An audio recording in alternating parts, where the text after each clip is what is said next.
uipon para makita niyo ang nips. Pag nakita mo na ang nips, i-transfer mo, i-gopon mo, ibabalik mo din. Diskarte niyo kung paano niyo makuha ang nips siton nga may harina.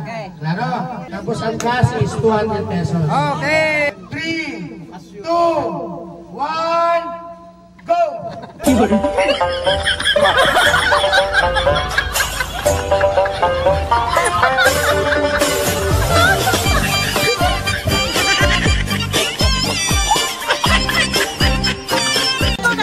Yes. Warit, sampul pala.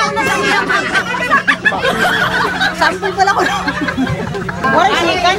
Ano ba ko ng mas boring mo? Congratulations, Kantata! Ay, ito ka 200 joke lang ito, ha?